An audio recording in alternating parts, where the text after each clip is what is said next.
पलवल कर्मचारी संघ ने अपनी मांगों को लेकर प्रदर्शन का फैसला, 12 और 22 दिसंबर को करेंगे सीएम आवास का घेराव।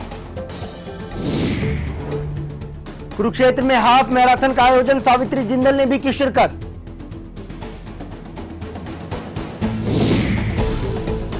न्याय की भूमि कुरुक्षेत्र में सद्भावना को बढ़ावा देने की पहल, गुरु तेग बहादुर जयंती पर छुट्टी की मांग।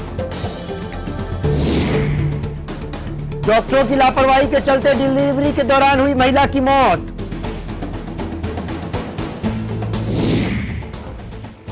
और पति से तंग आकर महिला ने की खुदकुशी, ससुराल वालों पर लगा मृतका के साथ मारपीट करने का भी आरोप।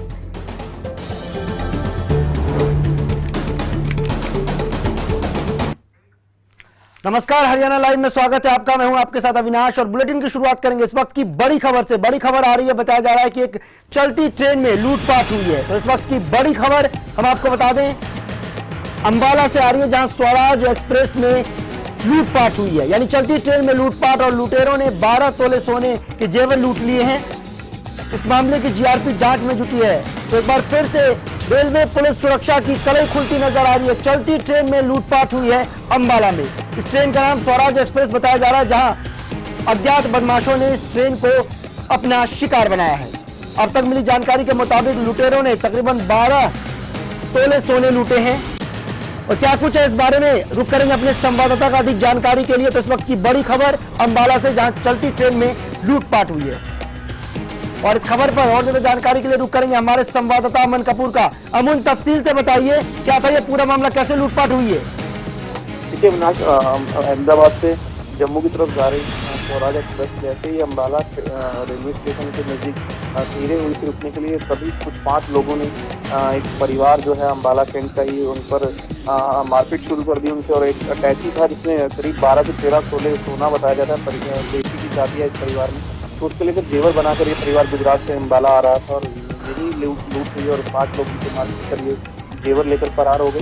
तो आपको बता दूं कि अंबाला जीआरपी और आरपीएफ मौके पर है और पूछताछ जारी है। जिससे लूटपाट हुई आसपास के लोगों से जो पूछताछ हो रही है, जो ट्रेन है स्वराज एक्सप्रेस उसे आगे के लिए रवाना कर दिया गया है। और जो पीड़ित परिवार है उनका कहना है कि ये 5 लोग थे और काफी उनसे जो है स्ट्रॉन्ग थे, और उन लोगों ने उनको जैसी अमन के एक ही परिवार को निशाना बनाया गया।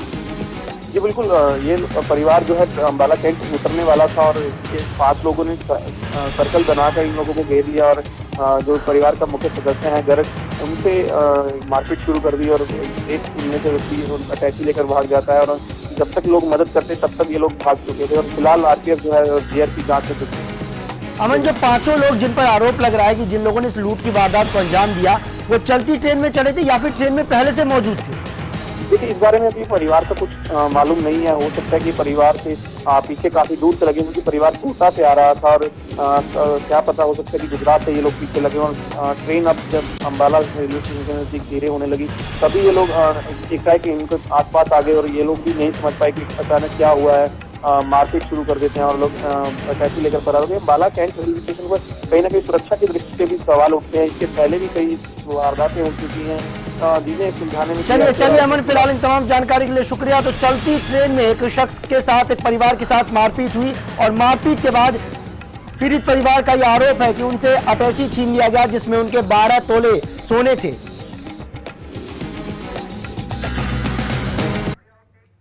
बढ़ेंगे आगे। विकास कार्यों का शिलान्यास करने किरण चौधरी भिवानी पहुंची, जहां पत्रकारों से बातचीत करते हुए किरण चौधरी ने कहा कि विकास के कामों को लेकर वो हमेशा आगे रहेंगी। साथ ही आने वाले चुनाव को लेकर भी उन्होंने चर्चा की। इसके अलावा अपने विरोधियों पर भी जमकर निशाना साधा। और ये कहते लोहे की पाइपलाइन डल रही है सारा का सारा, और 2 महीना जो है इसमें लगेगा पूरा होने में। उसके बाद इधर के जो सीवर का जो काम है, पानी की पाइपलाइन जो है काफी हद तक डल चुकी है, थोड़ी सी रह रही है, वो भी पूरी हो जाएगी 2 महीने के अंदर अंदर। देखो प्रति व्यक्ति तो है 40 लीटर्स है, और क्या कहते हैं उसको हम लोग कोशिश कर रहे हैं कि इसको 70 तक जो है हम लेकर आए। और क्या कहते हैं मेरे ख्याल में बहुत ही थोड़ी सी जगह एक आध कोई रह गई होगी जहाँ पे 50 और 60 के बीच में है। वहीं किरण चौधरी ने सहकारिता मंत्री सतपाल सागवान पर भी निशाना साधा। उन्होंने सागवान को गरीबों के लिए मकान बनाने की नसीहत दी। साथ ही किरण ने यह भी कहा कि जनाधार हटने से सहकारिता मंत्री पूरी तरीके से बौखला गए हैं। वहीं किरण चौधरी ने सरकार की योजनाओं का प्रचार भी किया। और कहा कि प्रदेश सरकार पीने के पानी और सीवर की व्यवस्था करवाने के लिए दृढ़ संकल्प है और हर व्यक्ति को इसकी सुविधा मिलेगी।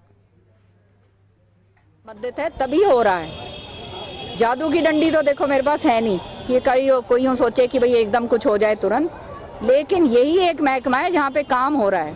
और जहाँ तक आरोप की बात है, देखिए मैं तो खाली उनसे अनुरोध आपके जरिए ये करना चाहूँगी कि वो आवास सहकारी मंत्री हैं और हमारे भिवानी में कोई भी काम नहीं हुआ है। आप जानते हो, जो चौधरी बंसीलाल जी के चले जाने के बाद और हमारे कांग्रेस सरकार आने से पहले सारे हमारे को बिल्कुल बर्बाद करके रख दिया, जो बीच की जो सरकारें आई। अब सहकारी मंत्री हैं, आवास योजना के मंत्री हैं, गरीब लोग इतने सारे हैं, तो थोड़ा सा क्या कहते वो भी काम कर लें तो अच्छा होगा। गरीबों के लिए जगह बना दें जहां गरीब क्या कहते अपने आराम से रह सकें, ये तो कार्य क्षेत्र उनका है। बढ़ेंगे आगे। पलवल कर्मचारी संघ ने आंगनवाड़ी कार्यकर्ताओं की मांगों को लेकर प्रदर्शन करने का फैसला किया है। नौकरी को स्थायी करने और पेंशन समेत वेतन में बढ़ोतरी की मांगों को लेकर 12 से 22 दिसंबर को सीएम आवास के सामने प्रदर्शन करने का ऐलान किया गया। बढ़ेंगे आगे। गुड़गांव पुलिस ने 21 नवंबर को बहरामपुर में गोलीबारी में हुए 2 लोगों की हत्या मामले में मुख्य आरोपी सुमित को गिरफ्तार किया है।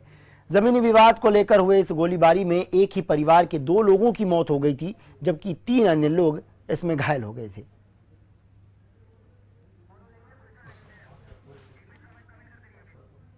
तो आपको बता दें कि जमीनी विवाद को लेकर बहरामपुर में जो गोलीबारी हुई थी उसमें पुलिस ने मुख्य आरोपी सुमित को गिरफ्तार किया है।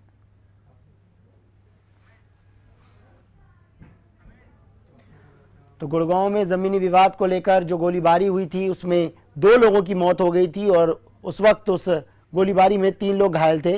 अब इस मामले में पुलिस ने मुख्य आरोपी सुमित को गिरफ्तार कर लिया है। और इस खबर पर और ज्यादा जानकारी के लिए रुक करेंगे हमारे संवाददाता गुलशन का। गुलशन, आपसे जानना चाहेंगे किस तरह से गिरफ्तारी हुई और क्या कुछ बताया है इस शख्स ने? देखिए अविनाश, गुड़गांव पुलिस ने आज एक प्रेस कॉन्फ्रेंस की है जिसमें उन्होंने 4 लोगों को जो है इसमें गिरफ्तार किया है जी। वीरवार को बहरमपुर में एक डबल मर्डर हुआ था, जो कि जमीन के एक टुकड़े को लेकर 2 गुटों में आपसी झगड़ा हुआ था जी। एक पक्ष जो है उस जमीन पर कब्जा पाने के लिए गया था, तो दूसरे गुट ने उस फायरिंग कर दी थी, जिससे कि उसमें 2 लोगों की मौके पर मौत हो गई थी, जिनमें से कुलदीप और जगविंदर जो है इनकी गोली मारकर तुरंत वहीं मौके पर हत्या कर दी थी, जबकि 3 लोग जो है इसमें और जो है घायल हुए थे। वो उनका इलाज जो है अभी भी गुड़गांव के निजी हॉस्पिटल में चल रहा है। ये जमीनी विवाद को लेकर जो इस झगड़े में दोहरा हत्याकांड हुआ था, इसमें आज 4 लोगों को गिरफ्तार किया था, जिसमें 3 लोगों को गुड़गांव पुलिस ने उसी दिन गिरफ्तार किया था, लेकिन जो मुख्य आरोपी था उसे गुड़गांव पुलिस ने जो है आज कल देर रात गिरफ्तार किया था, जो कि सुमित था इसमें मुख्य आरोपी, जिसने की अपने ही पिता की लाइसेंसी पिस्टल से जो है गोली मारकर हत्या की थी। तो फिलहाल गुड़गांव पुलिस को एक कामयाबी मिली है, जिनमें से 4 लोगों को गिरफ्तार किया है। गुलशन, क्या कुछ बताया इस शख्स ने जिसका नाम आप सुमित बता रहे हैं, इसकी गिरफ्तारी हुई है? आखिर वजह क्या सिर्फ जमीनी विवाद थी या कोई आपसी रंजिश भी थी इसके पीछे? देखिए अविनाश, काफी समय से जमीनी विवाद इनका आपस में झगड़ा चल रहा था। कोई जमीन का एक टुकड़ा था जो कि बहरमपुर में ही जमीन का टुकड़ा था जी। उसके पीछे 2 ये परिवार थे, 2 परिवारों में आपस में टकराव हो रहा था कि वो जमीन मेरी है, वो जमीन मेरी है। इसके पीछे काफी समय से ये चल रहा था, लेकिन झगड़ा तब इतना बढ़ गया जब एक पक्ष जो है उसमें से उस जमीन पर कब्जा लेने के लिए पहुंच गया। ये 8-10 लोग वहां पर जैसे ही कब्जा लेने के लिए पहुंचे, तो दूसरे जो गुट को इस बारे में जानकारी मिली, तो दूसरा गुट जो है वहां पर पिस्टल और डंडे लेकर के वहां पहुंचा और तुरंत जो है वहां मौके पर उन्होंने फायरिंग की थी। वहां पर जो लोग मौजूद थे उन लोगों को में 2 लोगों को वहां पर गोलियां लगी थी और 3 लोग भी उनमें गंभीर रूप से घायल हुए थे। तो गुड़गांव पुलिस जब वहां पर मौके पर तब तक पहुंची, तब तक जो है वहां पर 2 लोगों की मौत हो चुकी थी, जबकि 3 लोग घायल थे। उन्हें तुरंत जो है नजदीकी हॉस्पिटल में भर्ती कराया गया था और वहां मौके पर जो मौजूद 3 लोगों को गुड़गांव पुलिस ने वहां गिरफ्तार कर लिया था, जबकि इसमें और भी अन्य लोग और भी हैं, लेकिन जो इसमें मुख्य आरोपी था सुमित, उसको गुड़गांव पुलिस ने जो है देर रात गिरफ्तार किया है। चलिए गुलशन, फिलहाल इन तमाम जानकारी के लिए आपका शुक्रिया। और यहाँ रुकेंगे छोटे से ब्रेक के लिए। खबरें भी और भी आप बने रहिए हमारे साथ।